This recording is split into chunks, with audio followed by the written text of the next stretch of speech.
Kisah 9 tokoh Wali Songo yang menginspirasi umat Islam. Penyebaran agama Islam di Indonesia tidak lepas dari peran para pendakwah, terutama mereka yang berjuang berdakwah pada abad ke-14. Para pendakwah tersebut dikenal dengan sebutan Wali Songo. Sebutan Wali Songo diambil dari kata waliullah, artinya wakil Allah, dan Songo yang artinya 9. Sehingga Wali Songo adalah 9 wakil Allah yang memiliki peran untuk menyiarkan agama Islam. Keseluruhan Wali Songo tinggal di daerah Pulau Jawa. Sehingga adalah wajar bila penduduk Muslim terbesar di Indonesia ada di Pulau Jawa. Setidaknya ada 3 tempat di Pulau Jawa yang merupakan tempat tinggal Wali Songo yang kesemuanya berada di pantai utara Pulau Jawa, yaitu Jawa Timur, Jawa Tengah, dan Jawa Barat.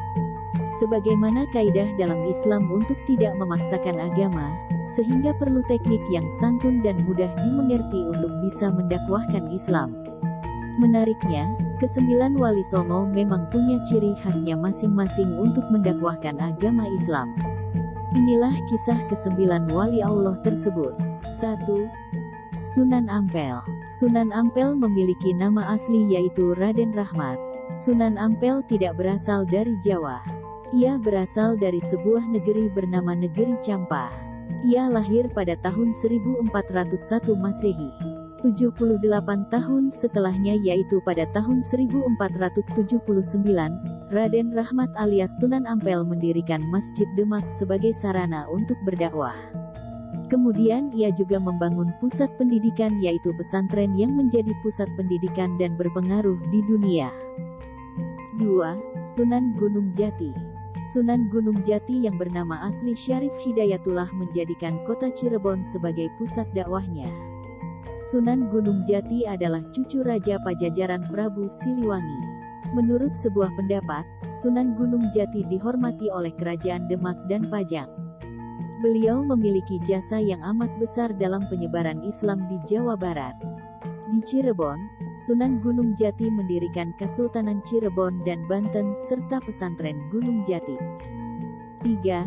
Sunan Gresik. Maulana Malik Ibrahim atau akrab disebut Sunan Gresik merupakan Wali Songo yang lahir di tempat yang sama sebagaimana lahirnya Sunan Ampel yaitu di Negeri Campa.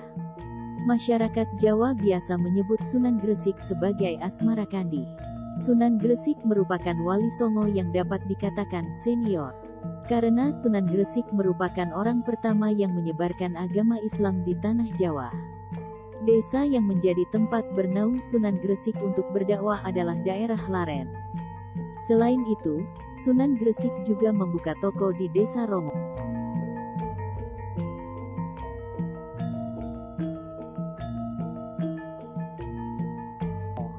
4. Sunan Kalijaga. Bernama asli Raden Said yang lahir diperkirakan pada tahun 1450. Ia adalah putra dari Adipati Tuban yaitu Tumenggung Wilatikta, atau lebih dikenal dengan Raden Sahur. Sunan Kalijaga adalah sunan yang paling merakyat tatkala menyebarkan agama Islam pada masyarakat Jawa. Sunan Bonang adalah guru dari Sunan Kalijaga. Pendekatan yang digunakan Sunan Kalijaga dalam mensiarkan agama Islam adalah melalui kesenian dan kebudayaan. Beberapa kesenian yang menjadi warisan Sunan Kalijaga adalah wayang, seni ukir, seni tulis dan gamelan. Mungkin kamu juga tidak asing dengan lagu Lir Ilir dan Gundul Pacul. Kedua lagu tersebut juga merupakan warisan Sunan Kalijaga. Dengan metode tersebut, beliau bisa menarik hati masyarakat. 5. Sunan Kudus. Sunan Kudus memiliki nama asli yaitu Jafar Sodik. Ia merupakan anak dari Usman Haji yang merupakan seorang pendakwah di daerah Jipang Panolan, Blora. Sunan Kudus memiliki keilmuan dalam agama Islam berupa ilmu fikih, usyul fikih, tauhid, hadis, dan logika. Gending Mas Kumambang dan Mijil adalah sebuah cerita yang ia buat untuk kepentingan dakwah. Beliau wafat pada tahun 1550 Masehi dan dimakamkan di pemakaman Masjid Menara Kudus. 6. Sunan Muria. Lereng Gunung Muria adalah tempat kelahiran dari Wali Songo yang satu ini. Kata Muria pun diambil dari kata Gunung Muria yang terletak 18 km dari utara kota Kudus. Metode dakwah yang digunakan oleh Sunan Muria adalah penyebaran agama Islam dengan cara yang halus. Beliau amat senang berdakwah di tempat terpencil dan jauh dari ekosistem kota.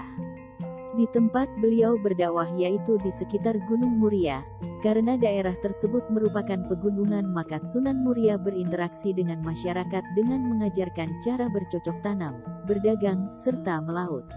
7. Sunan Derajat. Sunan Derajat merupakan salah satu anggota Wali Songo yang merupakan putra dari Sunan Ampel serta adik dari Sunan Bonang. Akrab disapa Raden Kasim, beliau belajar agama Islam melalui ayahnya di pondok pesantren yang berlokasi di daerah Ampel.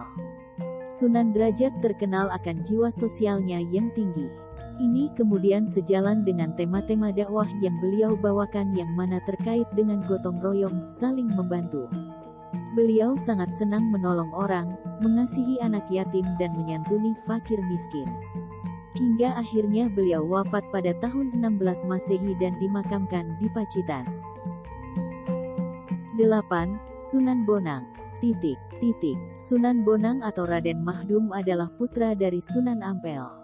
Beliau menempuh pendidikan agama Islam di Malaka tepat setelah ayahnya wafat. Usai menyelesaikan pendidikan, ia kembali ke Tuban dan akhirnya mendirikan pondok pesantren. Dakwahnya syarat akan kesenian yaitu kesenian sastra berbentuk suluk atau tembang tamsil. Tahu tembang Tombo Ati? Itu juga merupakan hasil karya Sunan Bonang yang sampai saat ini akrab di telinga masyarakat Indonesia. 9. Sunan Giri. Sunan Giri atau Raden Paku adalah putra dari Maulana Ishak dan Nyi Sekardadu atau Putri Blambangan. Dikisahkan dalam sejarah, ketika dilahirkan Sunan Giri yang saat itu masih bayi dihanyutkan di Selat Bali atas perintah kakeknya yaitu Raja Blambangan. Kemudian Sunan Giri yang masih bayi tersebut ditemukan oleh wanita dari Tuban bernama Nyi Ageng Pinateh yang memiliki kapal saudagar.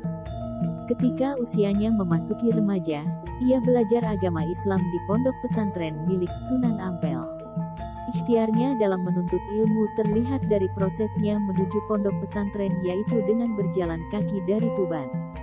Ia diberi nama Raden Paku karena paku merupakan sebuah benda yang kuat. Sehingga harapannya bahwa Sunan Giri dapat menjadi tonggak agama Islam yang kuat di Jawa. Sunan Giri kemudian menjadi tokoh yang sangat berpengaruh di Kesultanan Demak. Bahkan beliau sempat menjadi raja selama masa transisi sebelum akhirnya diserahkan kepada Raden Patah usai menunaikan pendidikannya. Sunan Giri mendirikan pesantren di daerah Giri, Tuban tempat ia dibesarkan. Kemudian ia wafat pada abad 16 Masehi dan dimakamkan di Gresik, Jawa Timur.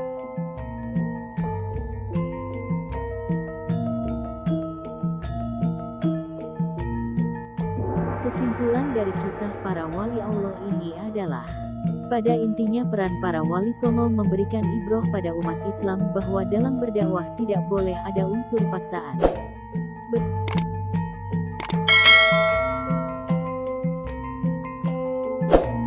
Dakwah boleh dengan metode apa saja selama metode tersebut tidak mencederai akidah. Yang paling penting bahwa Islam tetap tersebar dan tetap menjadi agama rahmatan lil alamin.